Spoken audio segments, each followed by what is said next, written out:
Hello student, आज हम लोग एनसीईआरटी का 2.1 एक्सरसाइज सॉल्व करेंगे। स्टूडेंट, पिछली वीडियो में हमने जो इन्वर्स फंक्शन उनकी प्रॉपर्टीज को पढ़ा, उन्हीं पर बेस्ड ये एक्सरसाइज है। तो इसको एक छोटी सी एक्सरसाइज पहले देख लेते हैं, फिर आगे प्रॉपर्टी को हम लोग कंटिन्यू करेंगे। तो आइए स्टार्ट करते हैं एक्सरसाइज 2.1।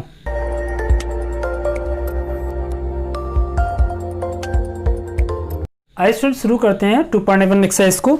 स्टूडेंट, क्वेश्चन को पहले आप पढ़ लें, फिर इसके बाद सॉल्यूशन की तरफ मूव करेंगे। तो पहला क्वेश्चन देखिए, कहता है find the principal value of following. तो पिछली वीडियो में जो हमने प्रिंसिपल डोमेन पढ़ा था, उसी से ये क्वेश्चन बनता है। यहाँ मैं आपको एक छोटा सा आइडिया बता दूं कि अगर हम क्वाड्रेंट की बात करते हैं, क्वाड्रेंट के लिए अगर यहाँ एंगल डिसाइड करना हो तो थीटा, यहाँ डिसाइड 180 माइनस थीटा, यहाँ 180 प्लस थीटा और यहाँ पे माइनस थीटा। किस क्वाड्रेंट में आ रहा है उसके हिसाब से आप अपना काम कर सकते हैं। तो आइए देखते हैं पहले क्वेश्चन को, जहां कहा गया है कि क्वेश्चन नंबर फर्स्ट में साइन इनवर्स -1/2 की क्या वैल्यू आएगी। तो कई तरीके हैं करने के, फिलहाल में कोशिश करते हैं हम लोग करने की क्या होगा। तो देखिए कि साइन इनवर्स के साथ, तो आप देखिए कि साइन इनवर्स कहाँ नेगेटिव होता है। तो साइन इनवर्स अगर नेगेटिव की बात करें तो साइन इनवर्स यहाँ नेगेटिव होता है और यहाँ, यानी अगर आप क्वाड्रेंट का नॉलेज रखते हो तो थर्ड क्वाड्रेंट में साइन नेगेटिव होता है और फोर्थ क्वाड्रेंट में साइन नेगेटिव होता है। तो हम वही बात करेंगे जहाँ साइन का डोमेन होता हो। तो साइन का डोमेन केवल चौथे और पहले क्वाड्रेंट में ही होता है, यानी हमारी बात यहाँ होगी, क्योंकि हमको नेगेटिव भी देखना है और डोमेन भी देखना है। तो यहाँ पे हो जाएगा हमारा काम। और ये 1/2 कितने की वैल्यू है? 30 डिग्री की, यानी 32 आएगा। लेकिन यहाँ पे अगर एंगल लिखना फोर्थ क्वाड्रेंट में तो वो कितना हो जाएगा? -30 डिग्री।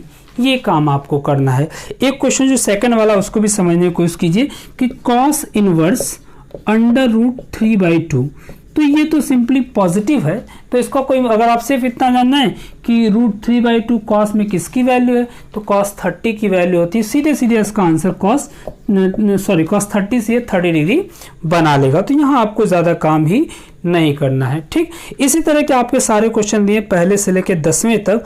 तो मैं एक आप और बता दे रहा हूँ, जैसे कि cos इनवर्स -1/2, ये कौन सा है? cos इनवर्स -1/2 है आपका ये 5वां। तो अब आप देखिए कि cos नेगेटिव कहाँ होता है। पहले ये डिसाइड cos नेगेटिव कहाँ होता है। तो अगर आप क्वाड्रेंट का नॉलेज रखते हो तो cos जो है दूसरे और तीसरे क्वाड्रेंट में नेगेटिव होता है, क्योंकि बाकी दोनों में cos पॉजिटिव होगा। अब देखिए cos इनवर्स का डोमेन कहाँ है। cos इनवर्स का डोमेन अगर आपने पिछले वीडियो में देखा हो तो बताया गया 0 से पाई, यानी यहाँ से ये लेके यहाँ तक, यानी ये वाले क्वाड्रेंट में आपको आंसर चाहिए। यहाँ नेगेटिव भी है cos और यहाँ पे इसका डोमेन एग्जिस्ट भी। अब देखिए 1/2 किसकी वैल्यू है cos में? cos सेकंड क्वाड्रेंट में अगर आप नोटिस कर पाए तो 1/2 जो वैल्यू होगी 1/2, वो वैल्यू होगी 120 डिग्री की, है ना, 120 सेकंड क्वाड्रेंट में। तो यहाँ पे क्या एंगल बताया गया? 180 माइनस थीटा। अगर आप इसका इस्तेमाल करना चाहते हैं तो डिसाइड कर लिए कि 1/2 कितने की वैल्यू है। 1/2 वैल्यू होती है एक्चुअल में 60 डिग्री की। तो इस कॉन्सेप्ट को यूज करें तो 180 माइनस 60, तब भी आपका सीधे सीधे आंसर आपका 120 डिग्री ही आ जाएगा, ठीक। तो आपको जैसा आप प्रेफर करें आप, मैंने उस आइडिया को आपको बता दिया, आप चाहें तो उसका इस्तेमाल भी कर सकते हैं। जैसे एक और क्वेश्चन देखते हैं हम लोग, छठवें में कहा गया है tan इनवर्स -1। तो अब देखिए कि आप tan नेगेटिव कहाँ होता है। तो tan नेगेटिव की अगर बात करें तो tan यहाँ और यहाँ नेगेटिव होता है। और tan का डोमेन क्या है? tan का डोमेन होता है -π/2, π/2। ये tan का डोमेन होता है, यानी ये वाला, यानी आपको आंसर यहाँ से देना है, ठीक, फोर्थ क्वाड्रेंट से। तो ये 1 कितने की वैल्यू है? 45 डिग्री की। तो एंगल 45 डिग्री में, फोर्थ क्वाड्रेंट में क्या होता है? माइनस थीटा होगा। तो सीधे आंसर -45 डिग्री आ जाएगा और काम आपका खत्म हो जाएगा। तो जिस तरह आपको अच्छा लगे उस हिसाब से आप कर लें। जैसे cos का एक और क्वेश्चन देख लेते हैं हम लोग, लास्ट 9वां। तो 9वें में दिया cos इनवर्स -1/√2। तो आप जैसे करना चाहे, पहले आप डिसाइड करें cos नेगेटिव कहाँ होता है।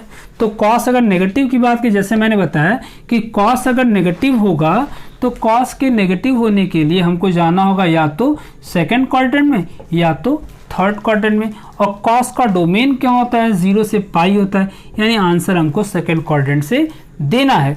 तो आप देखें जैसा मैंने बताया कि ये कितने की वैल्यू 45 की वैल्यू है, तो सेकंड क्वाड्रेंट में क्या एंगल होगा, क्या आंसर हुआ ये 180 माइनस थीटा, यानी 180 माइनस 45 सब्ट्रैक्ट कर लीजिएगा, कितना आ जाएगा 135 डिग्री। तो सीधे सीधे इस तरह भी आंसर बन सकता है। या आप जानते हो कि कॉस में जो -1/√2 वो कितने की वैल्यू है, तो वहाँ से डायरेक्ट वैल्यू रख के भी आप कैलकुलेट कर सकते हैं। तो ये 10 क्वेश्चन है, आप इनमें से सॉल्व कीजिए। मैंने 2-3 बता दिया आपको, जो प्रॉब्लम होती है आप कमेंट करिए। अब हम लोग 10 के आगे से यानी 11वें से लेकर 14वें तक की बात करेंगे। आइए 11वां देखते हैं। 11वें में क्या कहता है कि find the value of following. तो 11वां एक 3 टर्म को मिला के बना हुआ क्वेश्चन है। देखिए क्या लिखा है, tan inverse 1 plus cos inverse -1/2 plus sine inverse -1/2। तो जैसे आपने 1 to 10 में समझा, इन सब की वैल्यू निकाल के रख दीजिए, काम आपका हो जाएगा। तो tan इनवर्स 1 की वैल्यू, तो 1 तो 45 की वैल्यू होती है, 10 में सीधे सीधे 45 डिग्री। आप चाहे तो पाई के टर्म में भी आंसर रख सकते हैं। ठीक, अब इसकी क्या वैल्यू थोड़ा ये देखना होगा, एक बार फिर से समझिए कि कॉस नेगेटिव कहाँ होता है, तो कॉस नेगेटिव सेकेंड और थर्ड में, और कॉस का डोमेन कहाँ 0 से पाई, यानी एंगल आपको यहाँ मिलेगा। यहाँ मैंने क्या लिखा था 180 माइनस थीटा, 1/2 कितने की वैल्यू है 60 डिग्री की, तो 60 डिग्री यहाँ रख दीजिए, तो कितना हो जाएगा 180 माइनस 60, तो कितना आ जाएगा 120, यानी इसकी वैल्यू सीधे से क्या आ जाएगी 120 डिग्री। अब वही काम साइन में कीजिए। फिर सोचिए साइन कहाँ नेगेटिव होता है, तो साइन के अगर नेगेटिव होने की बात करेंगे तो साइन आपका नेगेटिव होता है तीसरे और चौथे में, और साइन का डोमेन क्या होता है -π/2 कामा π/2, ये साइन का डोमेन होता है, यानी आपका चौथे से लेके पहले तक, यानी आपका आंसर यहाँ से आएगा। तो 1/2 कितने की वैल्यू है 30 डिग्री की, और यहाँ एंगल कैसा होता है -θ, तो इस हिसाब से ये एंगल जो बनेगा वो -30 डिग्री हो जाएगा। अब तीनों को सॉल्व कर लीजिए, आप आंसर पाई के टर्म में भी दे सकते हैं, तो आंसर आ जाएगा आपका 135 डिग्री। ये आपका 11th क्वेश्चन हो जाता है। तो इसी तरह के आपके 1-2 क्वेश्चन और दिए हैं, 14 तक दिए हैं, तो मैं एक आपको एक या दो बता देता हूँ। जैसे आप क्वेश्चन नंबर 12 की बात करें, तो क्वेश्चन नंबर 12 में जब हम लोग चलेंगे तो 12 क्या कहता है, देखिए cos inverse 1/2 plus 2 times sine inverse 1/2।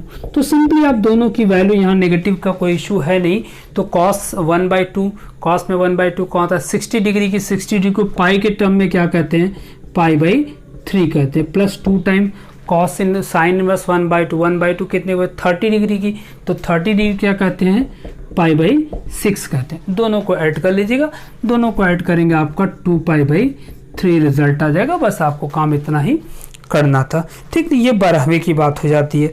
अब इसी तरह आप देखिए क्वेश्चन 13 में कहता है, एक MCQ क्वेश्चन है 13 कहता है कि if sine x is equals to sine inverse x is equals to y, then what about y। तो y के बारे में क्वेश्चन, तो आप देखिए कि ये तो साइन इनवर्स की वैल्यू है, साइन इनवर्स की वैल्यू कितना दिया है y दिया, तो y क्या होगा, तो आप देखिए कि साइन इनवर्स कहाँ से कहाँ तक वेरी करता है। तो साइन इनवर्स के लिए आपको उसका डोमेन देखना होगा कि उसका डोमेन कहाँ से कहाँ तक वेरी करता है। ये साइन y क्या है, साइन इनवर्स की वैल्यू है, तो साइन इनवर्स कहाँ से कहाँ तक वेरी करता है, साइन इनवर्स वेरी करता है -π/2 से π/2 तक, और ये होता है क्लोज इंटरवल। क्लोज इंटरवल होने की वजह से इक्वल भी लगेगा, तो यहाँ less than equal y less than equal, ये आपका सीधे सीधे आपको देखना है कि साइन इनवर्स ये जो y है ये साइन इनवर्स x की वैल्यू है, तो साइन इनवर्स x की वैल्यू क्या आएगी, अगर हम फंक्शन को fx इज इक्वल्स टू लिख दें साइन इनवर्स x, तो आपको समझना होगा ये पूरे फंक्शन की वैल्यू है, यानी फंक्शन की वैल्यू कहाँ मिलती है कोडोमेन में, तो कोडोमेन की वैल्यू होगी। तो जो साइन इनवर्स का जो वो होता है डोमेन और कोडोमेन होता है वो आपका -1 से आपका -π/2 π/2 होता है, तो यहाँ पे मिलेगा फंक्शन की वैल्यू, यानी -π/2 से π/2, तो ये रिजल्ट आपका हो जाएगा। आप देख लिए कौन सा ऑप्शन आपको सही दिया है, इसमें से आपको बी वाला ऑप्शन सही होगा। ठीक, तो इसी तरह आपको क्वेश्चन 14 है, उसको भी आप ट्राई कर लीजिएगा। आज बस इतना ही रहेगा, फर्स्ट एक्सरसाइज सॉल्व करा दी। इस तरह की जो भी प्रॉब्लम उसको आप अलग बुक से खोज के लगाएं, और जो प्रॉब्लम आती है आप मैसेज करके या कमेंट करके बता सकते हैं। अगली वीडियो में हम लोग प्रॉपर्टीज़ को पढ़ेंगे, क्योंकि प्रॉपर्टीज़ का एक लंबा सेगमेंट होता है, उसमें देखा जाएगा। आज के लिए बस इतना ही होगा। अगर वीडियो अच्छा लगता है तो प्लीज़ लाइक करें, शेयर करें। Thank you for watching.